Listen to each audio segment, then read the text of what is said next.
When the champagne flute shattered on the ballroom floor, the silence that followed was deafening. My husband of 29 years, Victor, a man of stiff British reserve, had just stood up in the middle of our daughter Beatrice's wedding dinner and announced to all the guests, "It is the end for us, Christina. I have found someone else." The woman, his 26-year-old personal assistant, smiled triumphantly from across the table as every pair of eyes turned to me. Instead of crying, I handed him a brown envelope and said, "Impeccable timing, darling. I have a surprise for you, too." But before I continue, check if you are already subscribed to the channel and write in the comments where you are watching this video from. We love to know how far our stories are reaching. My name is Christina. I am 50 years old, and until 6 months ago, I thought I had a solid marriage. Victor and I met at university, studying business management in London, and built our life together ever since. While he climbed the ladder in the city's corporate world, I abandoned my dreams of opening a design studio to care for our daughter and support his career. I was always the perfect wife.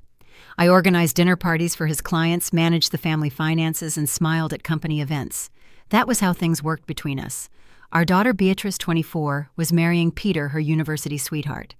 They were young, but they had that certainty that only first love brings.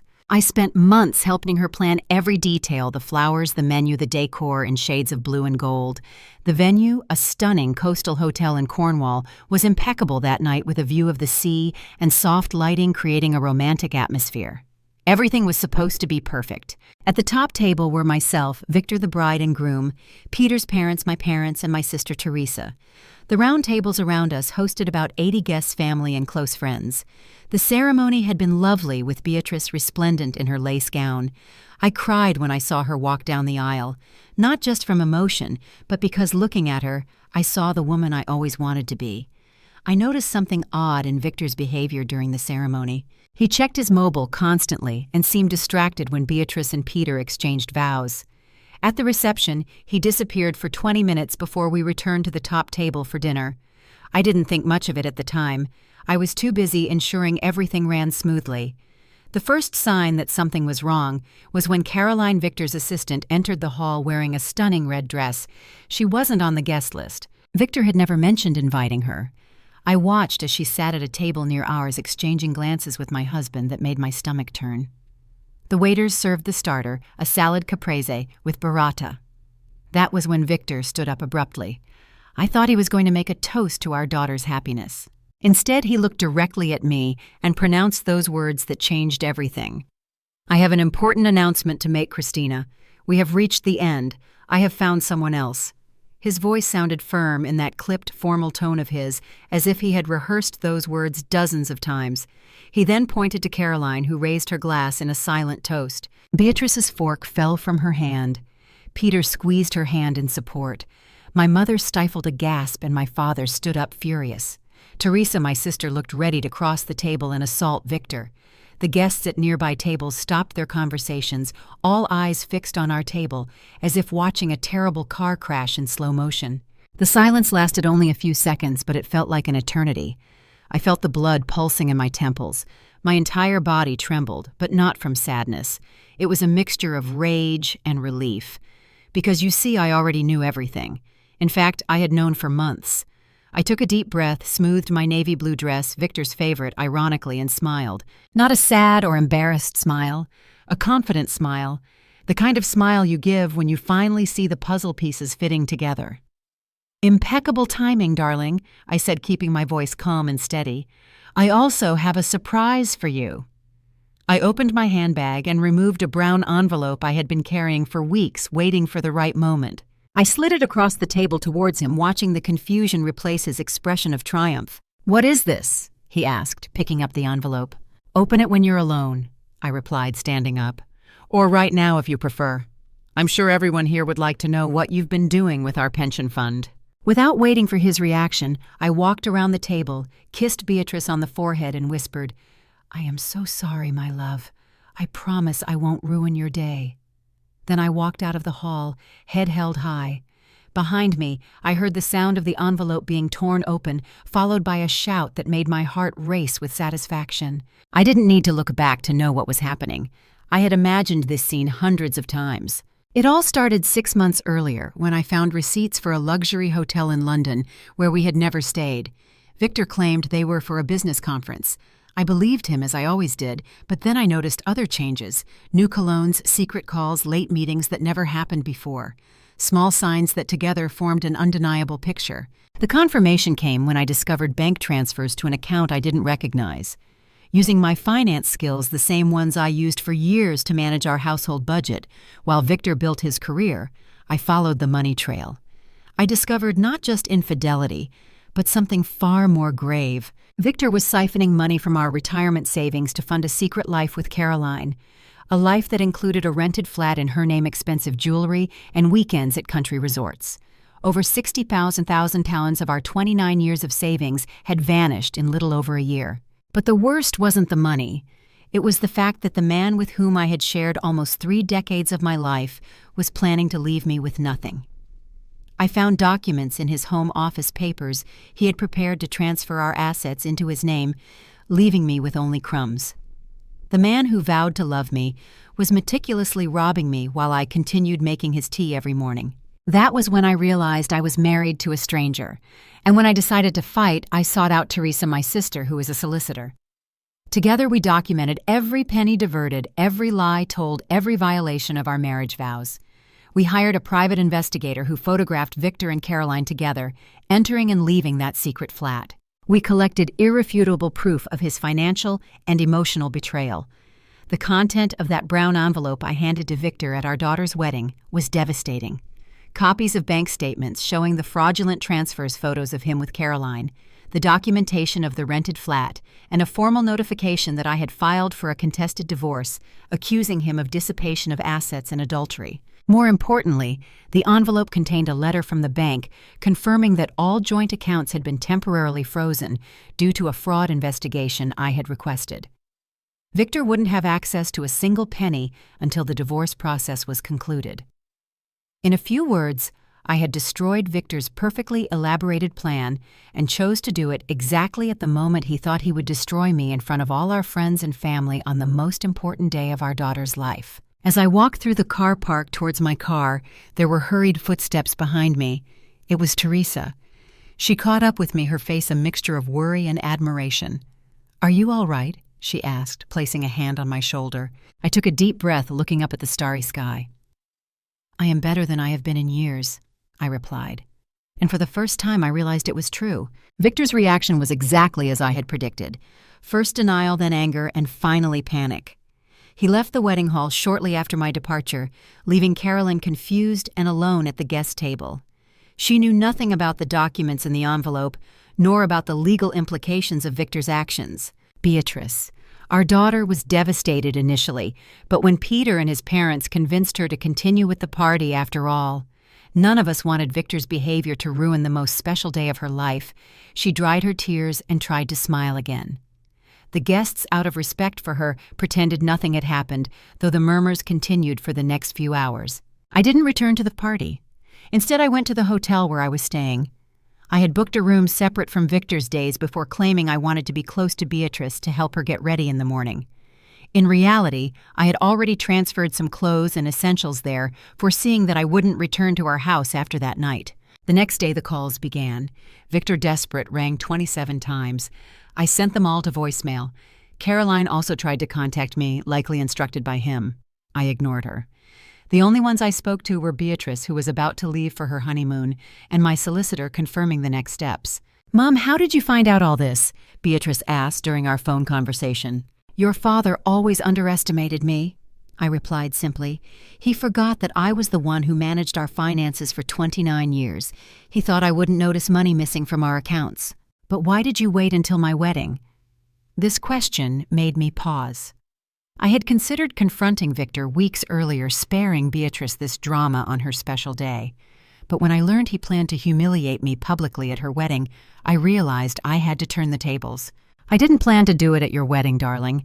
I was going to wait until you got back from your honeymoon, but your father, he chose that moment and I couldn't let him have the last word." There was silence on the other end of the line.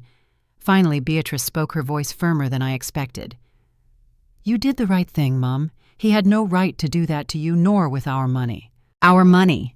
The words echoed in my mind. Victor always referred to the money as his, the money he earned, the decisions he made. But the truth was that every penny represented our joint effort. Him in the office, me at home managing our family, our life, our future. 3 days later, I sat in the office of my solicitor, Mrs. Lucia Mendez, a middle-aged woman with sharp eyes and an impressive record of successful divorce cases. Teresa had recommended her, saying, "We needed someone with experience in cases of matrimonial fraud." "Let's get straight to the point," said Mrs. Mendez, spreading documents across her desk. "Your husband diverted approximately 35% of your joint wealth to fund an extramarital affair.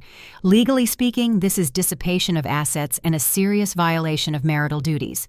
What does this mean for the divorce process?" I asked, keeping my voice steady. I had cried every night since the wedding, but during the day I kept myself composed. Victor would never see me broken. "It means we have an extremely strong case. Under normal conditions, the division would be 50-50. With this evidence, we can plead for much more. The house, the investment, spousal maintenance for the years dedicated to the home, and he will have to return every penny diverted." Her expression softened slightly.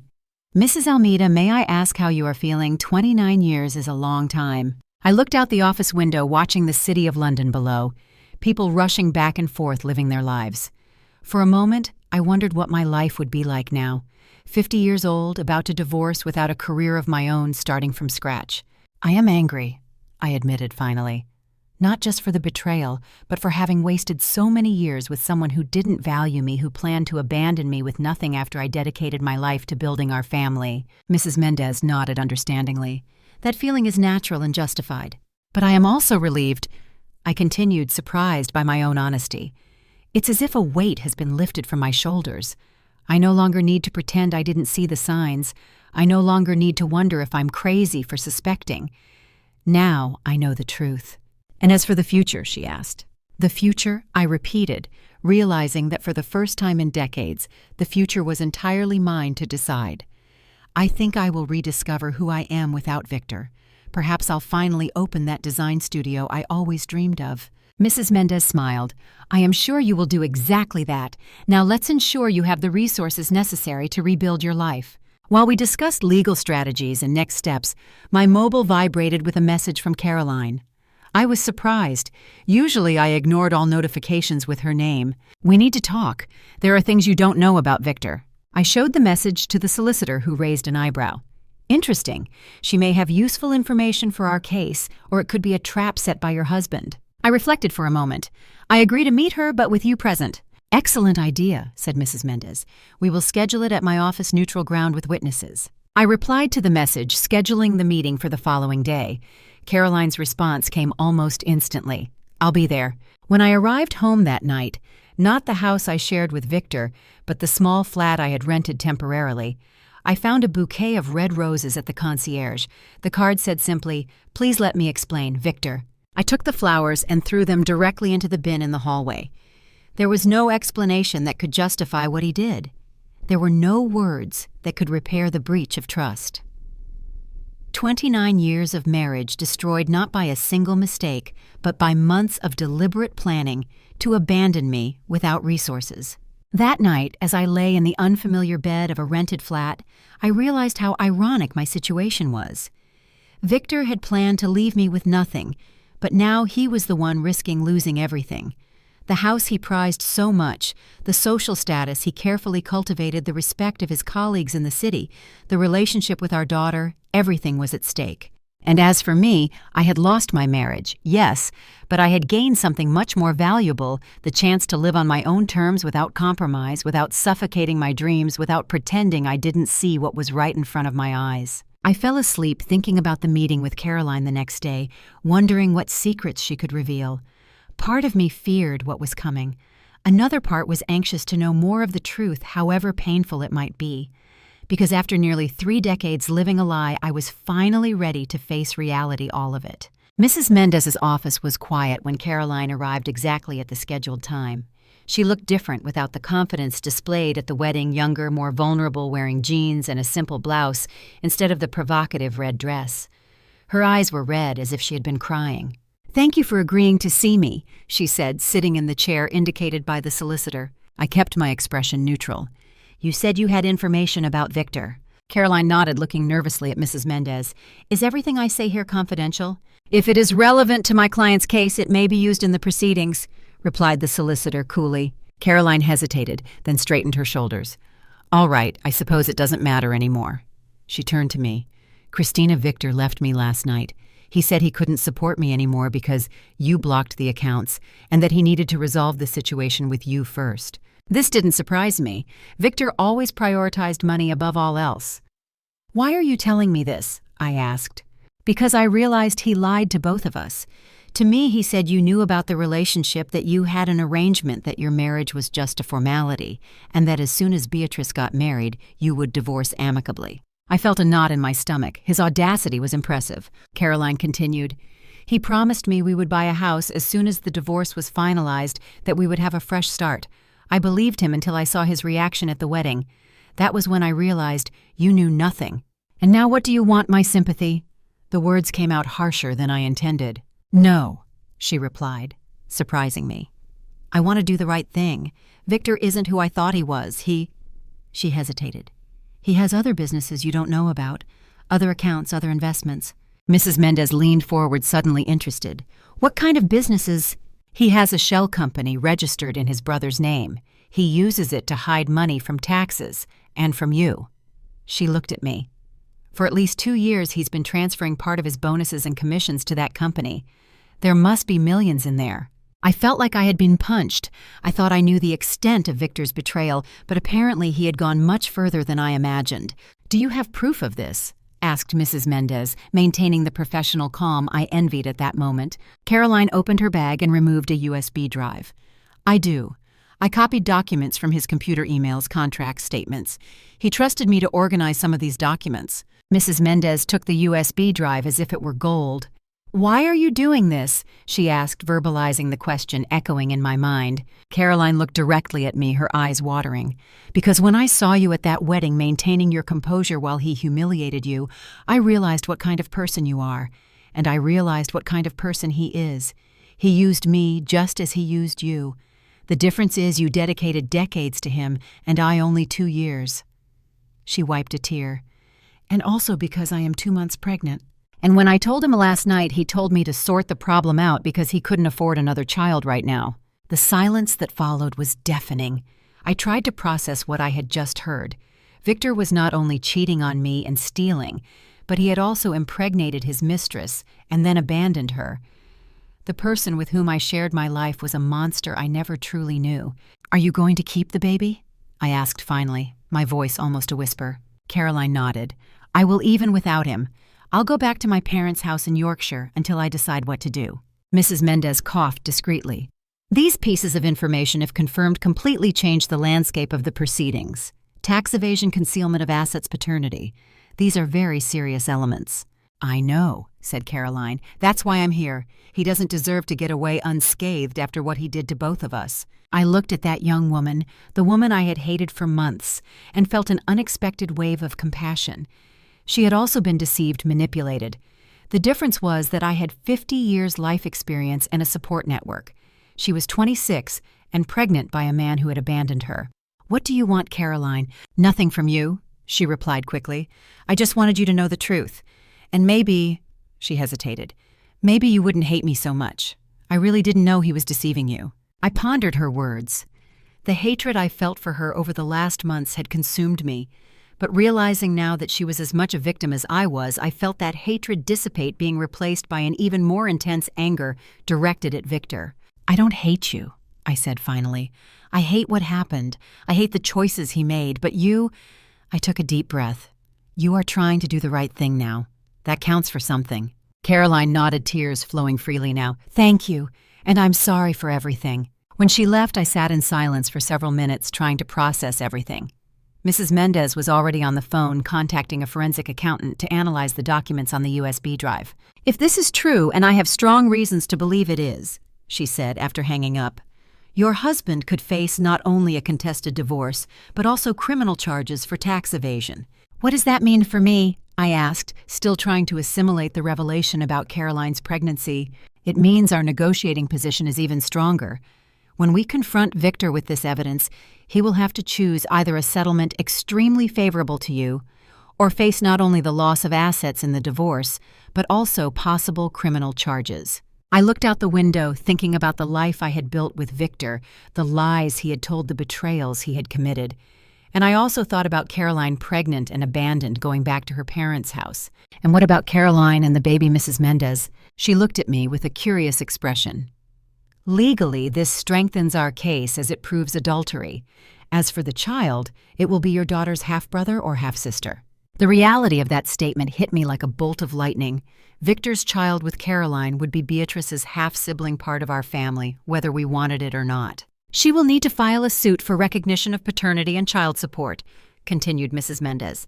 We can help her find a good solicitor if you wish. Why would I do that? I asked, genuinely confused. Because every legal action against your husband further weakens his position. And because, with all due respect, you strike me as the kind of person who would do the right thing even in the most difficult circumstances. Her words touched me deeply. I had been so focused on my pain, my revenge, that I hadn't considered the wider impact of Victor's actions.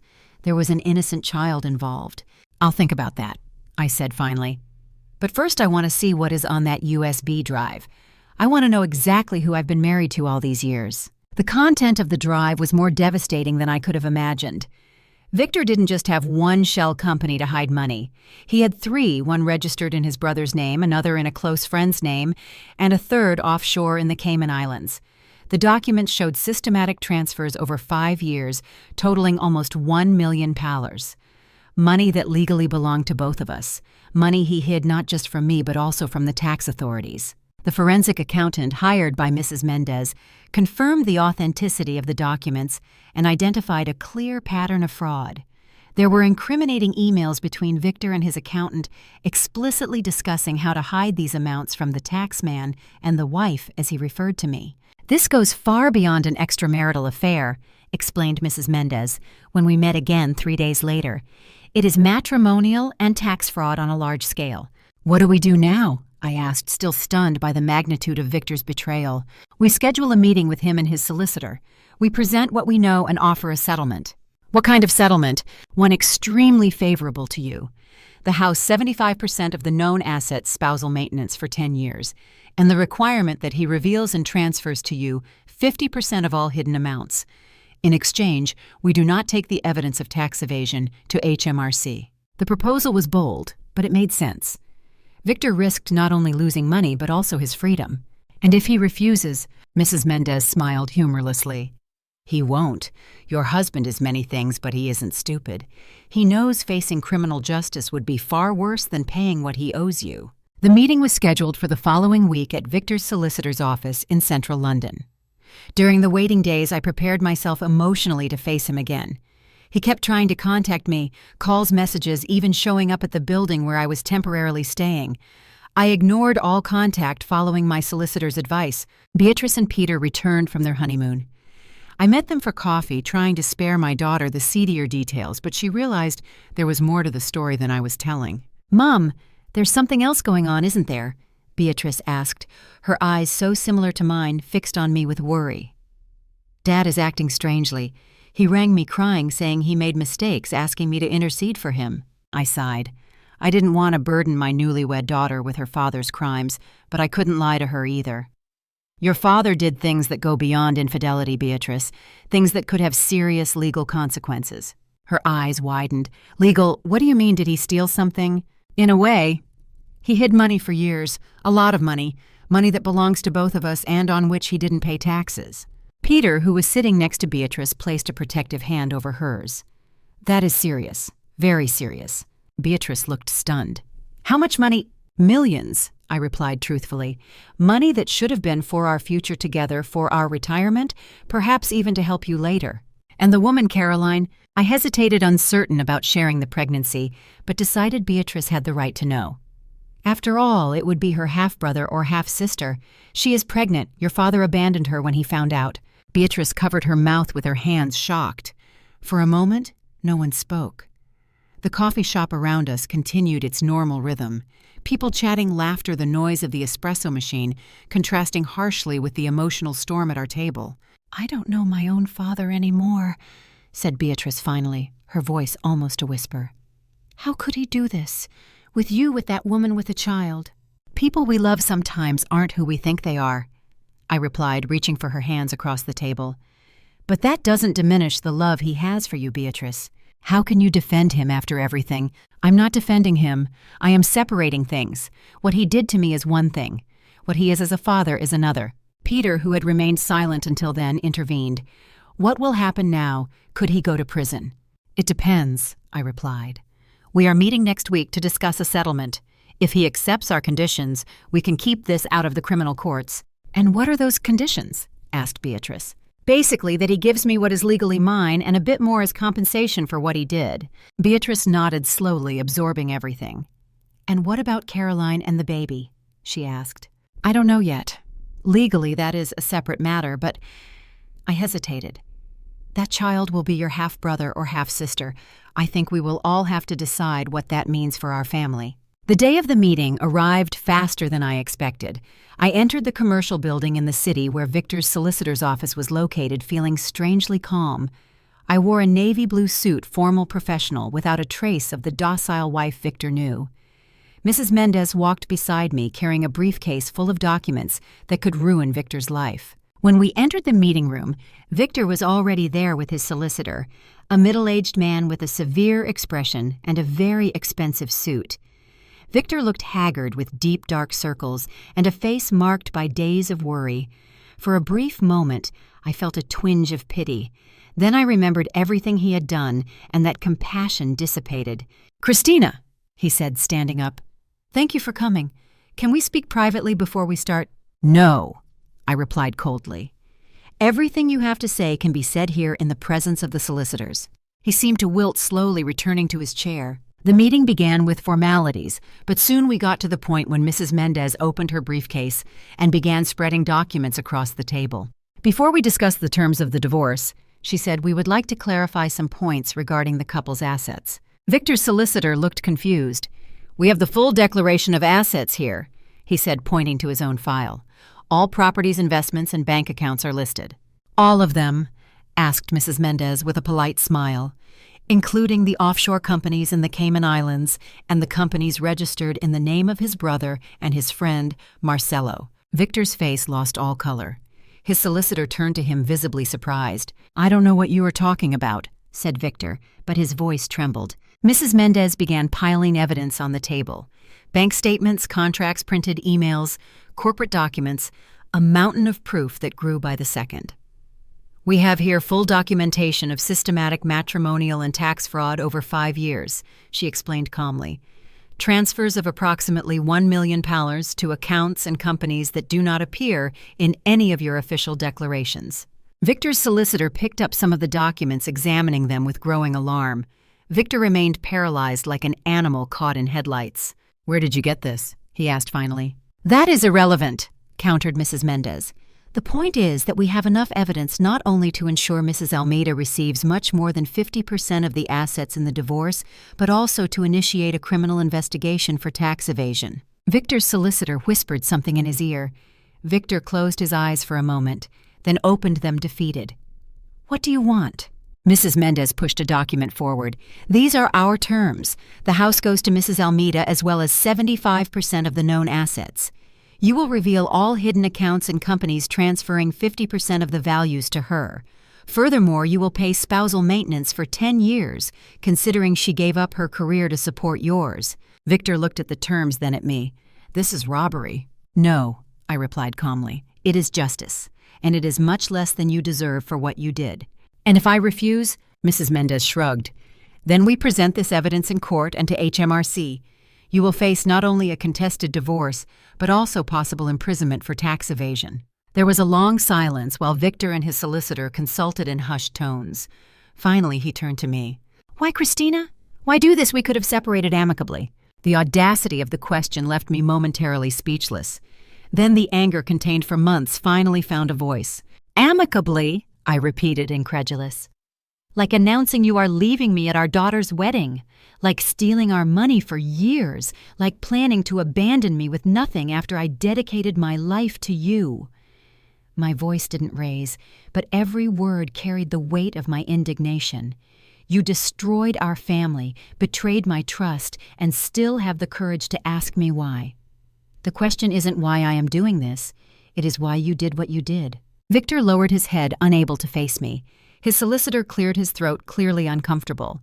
"We need time to analyze the terms," he said. "You have 48 hours," replied Mrs. Mendez. "After that, we proceed to court and HMRC." When we left the office, I felt strangely light, as if a huge weight had been removed from my shoulders. It wasn't just the prospect of securing my financial future.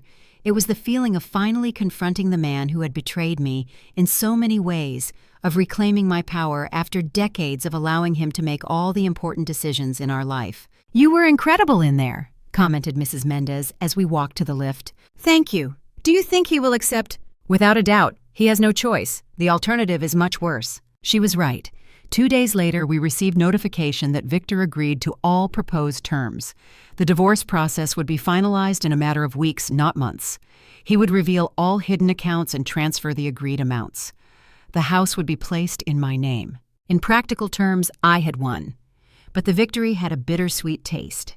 29 years of marriage, a whole life shared, ending in solicitors and legal documents. It wasn't how I imagined my 50s. That night, sitting alone in the small rented flat, I found myself looking at old family photos. Victor holding baby Beatrice, our 25th anniversary in Paris. Christmases, birthdays, moments that seemed so genuine at the time. Was he already planning to betray me even then?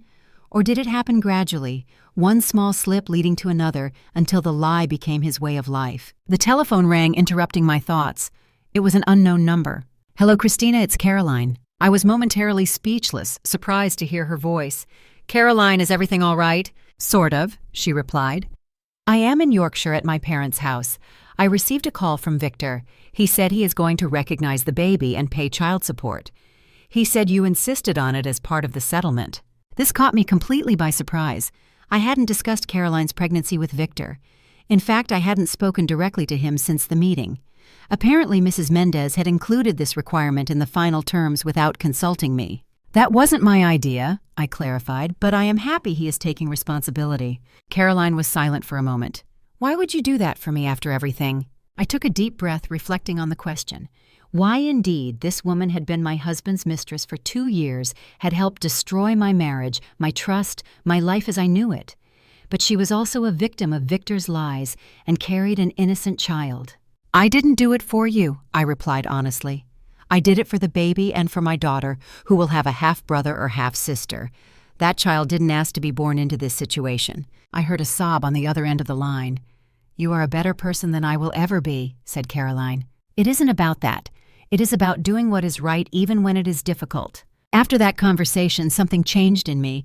The anger I had been nurturing for months against Victor, against Caroline, against myself for not noticing sooner, began to give way to something different. Not forgiveness exactly. Perhaps acceptance. The understanding that what happened couldn't be changed, only overcome. 2 weeks later, I signed the divorce papers.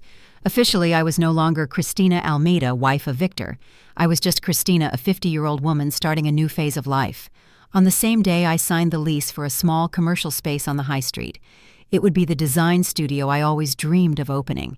Second Chance Design, I would call it, a name that reflected my own journey perfectly. The following 6 months were a roller coaster of emotions and challenges.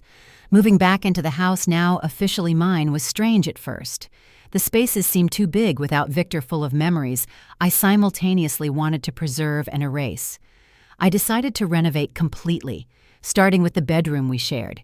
I knocked down walls, changed colors, replaced furniture. I made the house mine, not ours. The design studio took a while to take off, but slowly I began to build a clientele. My speciality was renovating old spaces, giving new life to forgotten environments, a not-so-subtle metaphor for my own experience. I started with small projects, a home office here, a living room there. Every satisfied client brought another, and gradually the business grew. Victor kept his part of the deal, revealing all hidden accounts and transferring the promised amounts. We didn't speak directly again. All communication went through the solicitors. Through Beatrice, I learned he had rented a small flat and started over at a smaller insurance brokerage far from the prestige he enjoyed before. Caroline gave birth to a boy in May, 6 months after Beatrice's wedding. She named him Gabriel. Victor recognized paternity and began paying child support, but from what Beatrice told me, he showed no interest in participating in his son's life. A part of me felt pity for that child growing up without a father's presence. Another part thought that knowing Victor as I did now, perhaps it was better that way. My relationship with Beatrice became stronger after the separation. Without the shadow of Victor's lies between us, we developed a more honest and open connection. She began visiting me every week, often helping in the studio. Her eye for design was surprisingly good. Apparently, my interest in the field had been passed down even without me realizing. "Have you thought about meeting him?" asked Beatrice one afternoon while we organized fabric samples for a new project. "Who?" I asked, though I knew exactly who she spoke of. "Gabriel, my half-brother." I stopped what I was doing considering the question. In the months since Gabriel's birth, I had thought of him frequently wondering what he looked like if he had Beatrice's eyes or smile. "I don't know if it would be appropriate," I replied finally. "Caroline might not feel comfortable with it." "Actually," said Beatrice cautiously, "I've already met him. I went to visit Caroline last week. She asked if you would like to meet him too." I looked at my daughter surprised. "You went to see Caroline, why?" Beatrice shrugged. "Because he is my brother, because I want to know him, see him grow. It's not his fault how he came into the world." Her maturity surprised me. Beatrice was dealing with this complicated situation with a grace and compassion that moved me. "And what is he like?" I asked, curious despite myself. Beatrice's face lit up. "He's beautiful. He has dark eyes like Dad's, but the smile is like mine." She paused. "Like yours, actually." The idea that that baby had something of me, even if only an echo through Beatrice, touched me in an unexpected way. "Maybe," I said, not committing fully. "We'll see." 2 days later, I found myself standing at the door of Caroline's small flat in Yorkshire, a long drive up north holding a blue teddy bear and feeling more nervous than I had been in years. When she opened the door, her eyes widened in surprise. "Christina, I didn't expect— Beatrice said you were thinking of coming, but—" "I hope I'm not disturbing you," I said, extending the gift awkwardly. "I brought this for Gabriel." Caroline took the bear, a shy smile on her lips. "That is very kind. Please come in." The flat was small but cozy. Toys scattered on the living room floor, a nursing chair near the window, family photos on the walls. In a cot in the corner, a 6-month-old baby slept peacefully, oblivious to the adult drama surrounding his conception. "He just fell asleep," whispered Caroline. "But you can look at him." I approached the cot with caution, as if approaching something fragile and precious. Gabriel slept deeply, a small fist closed near his face, cheek pressed against the sheet. His hair was dark like Victor's, but there was something in his face, perhaps the shape of his forehead or the curve of his cheek, that reminded me of Beatrice as a baby. I felt an unexpected wave of emotion. This child born of betrayal and lies was so innocent, so perfect, and somehow through Beatrice connected to me. "He is beautiful," I whispered. "Thank you," replied Caroline, standing beside me. "Look, Christina, I know this is strange. I never imagined we would be here like this." "Neither did I admitted. "But here we are." We sat in the small kitchen drinking tea while Gabriel slept. The conversation was tense at first, full of uncomfortable pauses and carefully avoided topics. But gradually we found common ground. Stories about Beatrice, worries about the future, the shared experience of being women in a world that frequently underestimates us. "I don't know how to thank you for what you did," said Caroline eventually. "Ensuring Victor took responsibility for Gabriel. As I said, I didn't do it for you. I did it because it was the right thing to do." She nodded anyway. "Most women in your position would have hated me forever." I reflected on that for a moment. "I gain nothing by hating you, Caroline. I've already lost too much time with negative feelings." I paused, searching for the right words. What happened was terrible, but it also freed me from a marriage that wasn't what I thought. It gave me the chance to finally live my own life on my terms. When Gabriel woke up, Caroline brought him to the living room. Hesitantly, I asked if I could hold him. She placed him in my arms, and the baby looked at me with curious eyes, not crying as I expected. "He likes you," commented Caroline, surprised. "Children have always liked me," I replied, making a funny face at Gabriel, who let out a delightful little chuckle. "Even when Beatrice was a baby, I had this touch." While I held that small being who in a strange and unexpected way had become part of my expanded life, I realized I was at peace. Not completely healed, Victor's betrayal still hurt when I thought about it, but at peace with the path my life had taken.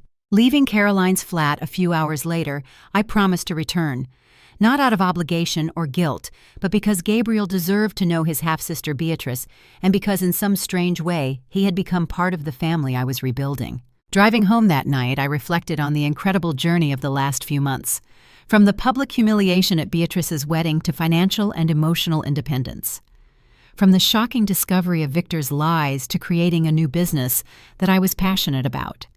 From the traditional nuclear family I thought I had to the expanded and unconventional network that was emerging. Life hadn't followed the script I planned. Instead, it had forced me to improvise, adapt, and grow in ways I never imagined possible. And although the path had been painful, the destination was worth it. That night, lying in my newly renovated bed in my newly decorated house, I smiled at the ceiling. At 50, I wasn't at the end of anything. I was just beginning. 1 year after Beatrice's fateful wedding, I found myself again in an elegant venue, this time for the celebration of my daughter's first wedding anniversary. The small reception for family and close friends was held at a restaurant by the sea, very different from the grand event of the previous year, but infinitely happier. Looking around the table, I saw my new reality.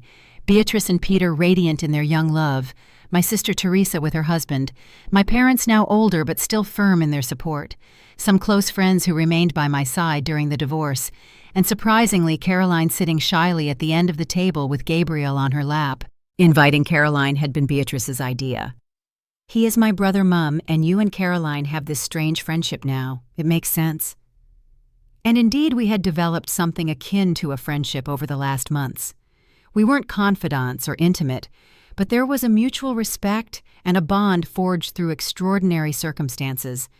She was resuming her nursing studies, which she had interrupted when she met Victor, and occasionally I looked after Gabriel to let her study or rest. Victor wasn't present, of course. He had been invited by Beatrice. He is still my father despite everything, but refused claiming work commitments. We all knew the real reason was that he couldn't face us all together, especially me. During dinner, I watched Gabriel, now 11 months old, trying to grab food from Caroline's plate with his chubby little hands. His dark wavy hair was longer, and when he smiled he showed 4 little white teeth. It was impossible not to adore him despite the circumstances of his birth. "Attention, everyone," said Peter, standing with a glass of champagne. "Beatrice and I have an announcement." My heart raced immediately.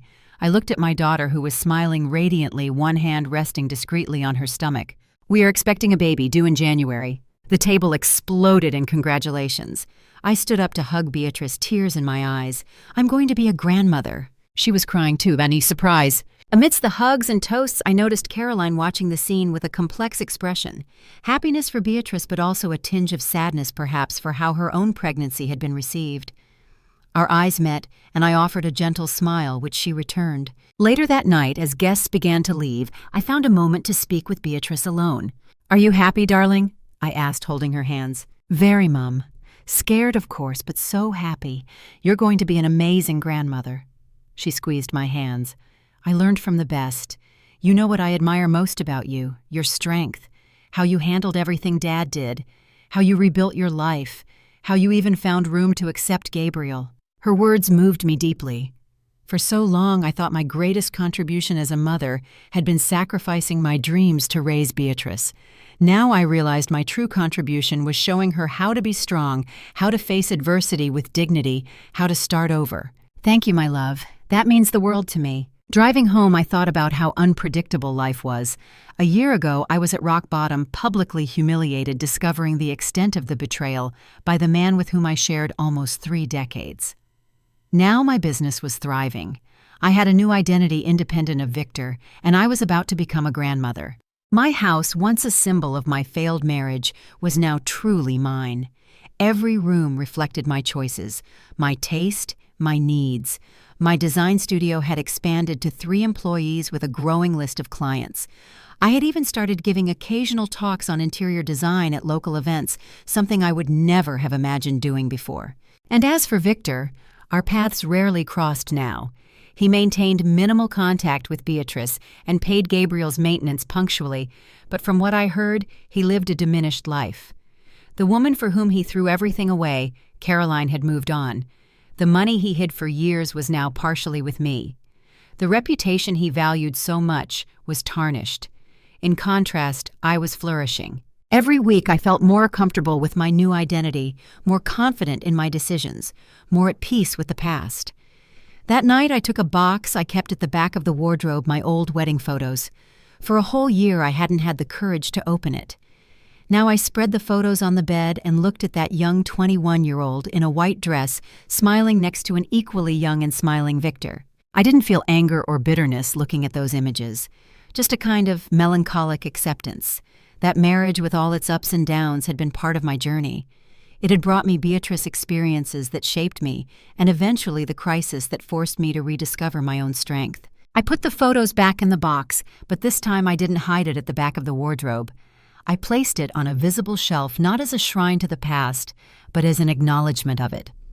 That part of my story was concluded, but not erased. The next day, during my morning walk along the beach, a habit I acquired after the divorce, I thought about the human capacity for adaptation and renewal.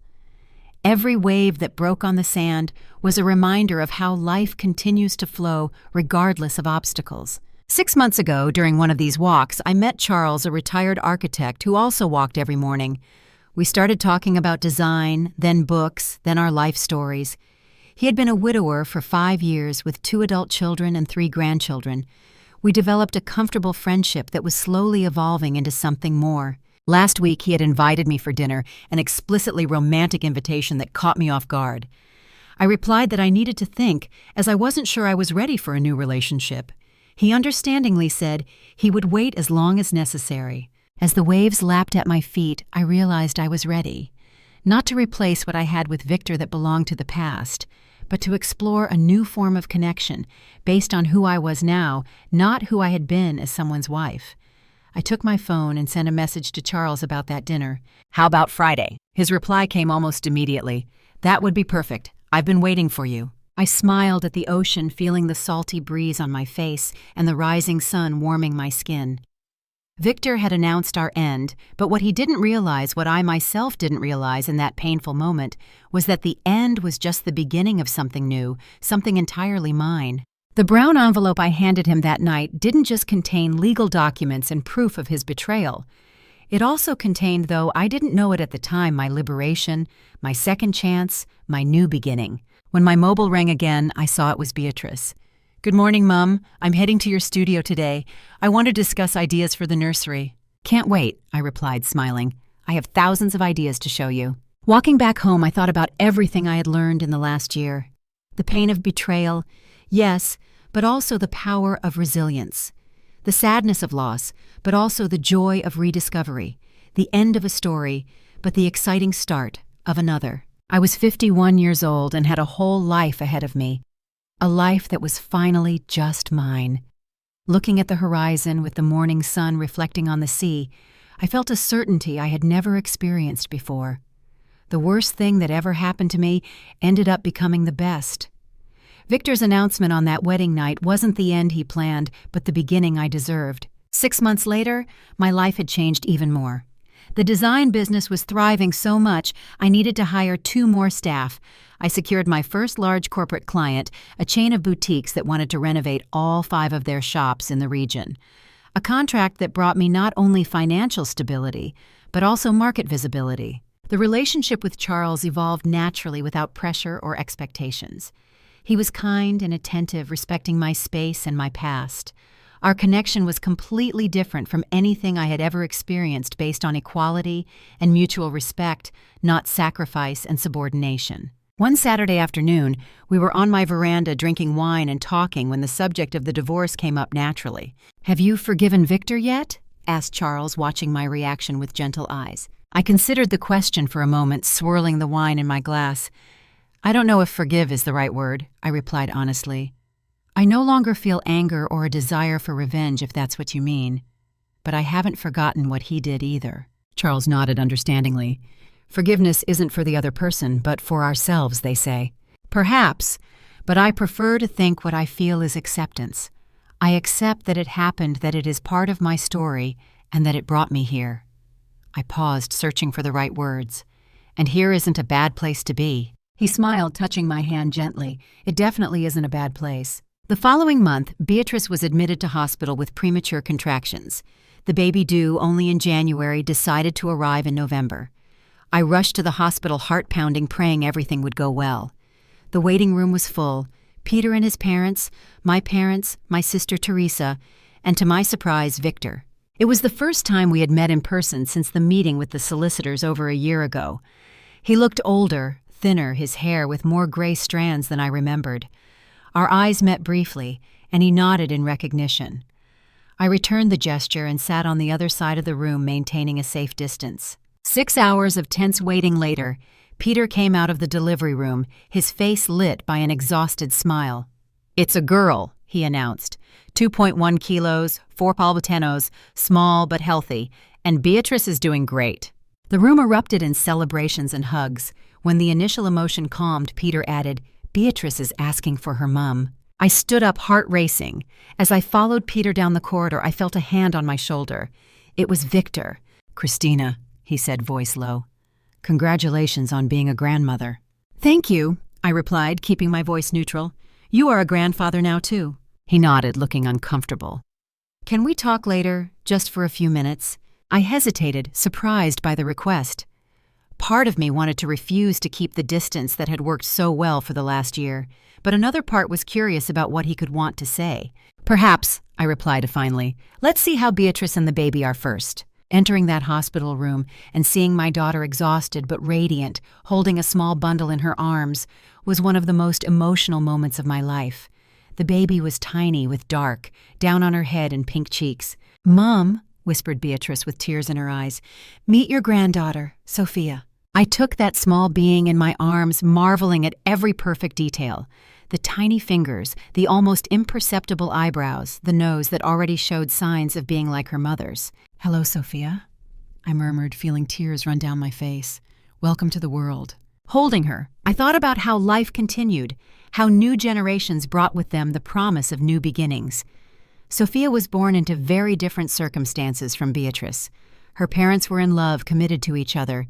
She would grow up seeing her mother happy, fulfilled, treated as an equal by her father. And as for me, I would be a very different grandmother than I would have been if I were still married to Victor, more present, more authentic, more complete in myself. After half an hour with Beatrice and Sophia, I left to allow other family members to enter. In the corridor, Victor was still waiting, sitting alone on a bench, looking lost in thought. "She is beautiful," he said when I approached. "The baby." "Yes, is she?" "Yes, she is," I agreed, sitting at a respectful distance. "You wanted to talk." Victor took a deep breath, running a hand through his hair, a familiar gesture he used to make when he was nervous. "I wanted to apologize," he said finally. "I know it is too late, and that it probably means nothing to you now, but I needed to say it." I looked at him, searching for signs of manipulation or falseness. I found none, just a broken man facing the consequences of his choices. "Why now?" I asked. "Seeing Beatrice become a mother, seeing you become a grandmother, it made me realize everything I threw away. Not just our marriage, but the chance to grow old alongside someone who truly knew me, someone who, despite everything, was my family." His words touched me more than I cared to admit. For a brief moment, I remembered the young man I fell in love with, the man I held when he cried over his father's death, the father I saw playing with Beatrice in the garden. "I accept your apology," I said calmly. "Not because you deserve it, but because I don't want to carry this anger with me into the future. Sophia deserves grandparents who can be in the same room without tension." Victor seemed genuinely surprised. "Thank you. That is more than I deserve." "Probably," I agreed, but without bitterness. "What happened with Caroline and Gabriel?" He looked away. "I pay the maintenance. I visit Gabriel now and then, but we aren't together, as you must know. She deserved someone better than me." "Yes, she did," I agreed. "Gabriel, too. I am trying to be a better father to him than I have been. I know I will never be the father I was to Beatrice, but I am trying." I nodded without offering comfort. Victor needed to find his own redemption without my help. "And you?" he asked hesitantly. "I heard you are well. The business, the house." "I am better than I have ever been," I replied honestly. "I discovered there was much more to me than I imagined." "I am happy for you," he said, and he seemed sincere. "You were always stronger than I gave you credit for." "Stronger than I gave myself credit for," I corrected. I stood up, feeling the conversation had reached its natural end. There was nothing else to be said between us, nothing that changed the past or was necessary for the future. "I'm going back to Beatrice," I said. "You can go in after me if you like." Victor nodded. "Thank you. And Christina," he hesitated. "What you did that night at the wedding, handing over that envelope, it was brilliant. Terrible for me, but brilliant." I smiled slightly. "It was, wasn't it? Who knew I had it in me?" "I should have suspected," he replied with a small, sad smile. "You were always the clever one of the two of us." Walking away down the corridor, I felt a strange closure. It wasn't forgiveness nor reconciliation. It was simply the recognition that that chapter was definitely closed, allowing new chapters to begin without the constant shadow of the past. 3 days later, Sophia was discharged from the hospital, small but healthy, with surprisingly strong lungs for someone so tiny. Beatrice and Peter settled into their flat, now adapted to receive the new family member. As a grandmother, I assumed my role with enthusiasm, offering help, but respecting their space as a new family. One afternoon, whilst holding Sophia so Beatrice could take a long shower, I received a message from Caroline. "Gabriel took his first steps today. I recorded a video for you to see." I smiled at the phone. Our unlikely friendship had strengthened over the last few months. Gabriel, now almost 14 months old, called me Titi, his version of Auntie, as Caroline had taught him. We met regularly, and Caroline occasionally brought Gabriel to play in the large garden of my house. "Show Sophia when she grows up a bit," I replied to the message. "She will want to run after her big brother." It was surreal to think that a year and a half ago, Caroline was the other woman, the enemy who had helped destroy my marriage. Now we were two women connected by extraordinary circumstances, building a relationship based not on a shared past, but on the children we loved. Life had these ironies. The man who connected us, Victor, had become almost irrelevant to both of us. He existed on the margins of our lives, fulfilling financial obligations and making occasional appearances, but he no longer defined who we were. On Christmas Eve, I organized a dinner at my house for the entire extended family. Beatrice and Peter with little Sophia, my parents, Teresa and her husband Charles, who now occupied an important place in my heart, and even Caroline and Gabriel. Victor wasn't invited, not out of spite, but because we now belonged to different worlds. He would have his own Christmas with his brother and his family, as Beatrice had mentioned. Watching the full table decorated with candles and arrangements I had created myself, I felt a deep sense of gratitude. Not for Victor's betrayal, I would never be grateful for that, but for the journey it triggered. A journey that led me not to a specific destination, but to myself. Charles approached from behind, wrapping his arms around my waist and resting his chin on my shoulder. "A penny for your thoughts," he murmured. "I was thinking about how life turns around," I replied. 2 years ago, I would never have imagined being here like this, happy, independent, surrounded by a family I built on my own terms. "You deserve every bit of this happiness," he said, kissing my cheek, "and much more." When everyone sat for dinner, I asked for a moment to make a toast. I raised my glass, looking at every face around the table. "I want to thank everyone for being here tonight, for being part of this family, conventional or not formed by blood ties or choice. 2 years ago, I thought my life was ending, but it was just beginning. So I toast to new beginnings, to second chances, and to the courage to write our own story." Glasses were raised, smiles shone, and Gabriel clapped enthusiastically, making everyone laugh. Sophia slept peacefully in her carrier, oblivious to the celebration in her honor. That night, after everyone had gone, I sat on the veranda with a glass of wine, contemplating the stars. Charles had gone home, promising to return the next day for Christmas lunch. I appreciated these moments of solitude, no longer feared, but savored as opportunities to reflect and acknowledge my own growth. I thought of the brown envelope I handed to Victor that fateful night almost 2 years ago. At the time, it seemed just a tool for revenge, a way to strike back at his public betrayal. Now I understood it had been much more. A declaration of independence, an act of self-preservation, the first step in a journey of self-discovery. The telephone rang, interrupting my thoughts.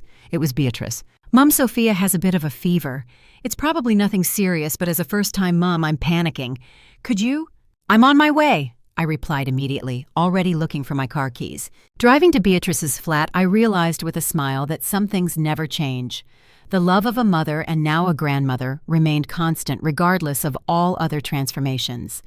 And transformations there were many, from dedicated wife to independent entrepreneur, from betrayed woman to a person whole in herself, from someone whose identity was defined by a marriage to someone who found her own worth, her own voice, her own path. In the rearview mirror, I could briefly see my reflection. Hair now highlighted with natural silver strands, I decided to stop hiding. Eyes, more confident smile, more genuine. It was no longer the woman who stood paralyzed at that wedding table 2 years ago. It was Christina, just Christina. Finally, 3 years later, on my 54th birthday, the family gathered for a celebration at the beach.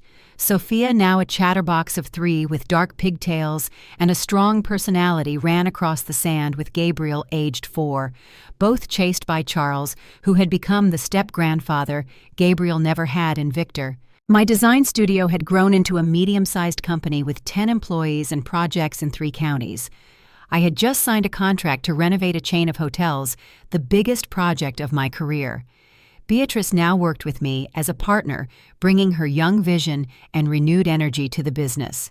Charles and I had married the previous year, a simple ceremony on the beach just for close family. Nothing like my first ostentatious wedding. This time I wasn't seeking to impress anyone or fulfill social expectations. It was just the celebration of a mature love built on mutual respect and genuine admiration. Victor continued on the margins of our family life, attending Sophia's birthdays and occasionally meeting with Gabriel, but never staying too long. Eventually, we learned through Beatrice that he had moved to the Midlands, accepting a job offer in a smaller town. From what she said, he seemed to be trying to rebuild his life, though he would never recover the status and professional confidence he once had. Caroline had finished her nursing degree and now worked at a children's hospital. She had started dating a doctor from the same hospital, a kind man who treated Gabriel like a son. Our unlikely bond persisted, united by the love for the children who connected us and by the shared understanding of having survived Victor, each in our own way. While watching my expanded family playing on the beach, Teresa approached, handing me a glass of champagne. "Happy birthday, sis." "Thank you," I replied, smiling. "You know what I'm thinking?" she asked, following my gaze to the children on the beach. "What?" That brown envelope was the best thing you ever did in your life." I laughed, agreeing. Who knew my greatest defeat would become my greatest victory? Teresa raised her glass. "To your courage, to your rebirth, and to all the incredible years still to come." We toasted as the sun set over the ocean, painting the sky in shades of pink and gold. Sophia ran up to me, throwing herself into my arms with the impulsiveness of a child who has never known rejection. "Granny-Grandpa Charles is teaching us to make sandcastles. Come and see." I allowed her to pull me by the hand to the water's edge, where Charles and Gabriel were building an elaborate sand fortress. Peter took photos while Beatrice helped decorate the castle with shells. "Look, Granny, it's your castle," declared Sophia, with the absolute conviction of a 3-year-old. "My castle?" I asked, smiling. "Yes, because you are the queen." Sophia's innocent declaration provoked laughter all around, but it also touched me deeply. In a way, I had built my own kingdom, not made of sand, but of courageous choices, genuine relationships, and self-discoveries. That night, as we all dined on the veranda of the beach house, Charles and I had bought together, I looked around the table and felt a fullness I had never experienced during my marriage to Victor. It wasn't a perfect happiness without complications. Real life is never like that, but it was authentic, earned, and above all, mine. When Victor stood up at that wedding dinner so many years ago and announced, "It is the end for us, Christina. I have found someone else," he believed he was decreeing my sentence of abandonment and humiliation. What he didn't know, what not even I knew then, was that those words didn't mark an end, but a beginning. The beginning of my true life. A life that ironically I would never have found without his betrayal. The brown envelope I handed him that night contained the proof of his disloyalty. Yes, but symbolically, it also contained my Declaration of Independence, my manifesto of liberation, my promise to myself that from that moment on, I would live on my own terms. It was a paper promise that, unlike the marriage vows broken by Victor, I had fulfilled completely. Now, if you liked this story, click subscribe and tell me in the comments which part left your jaw on the floor. Oh, and don't forget to become a member to access exclusive videos I don't post here. See you there.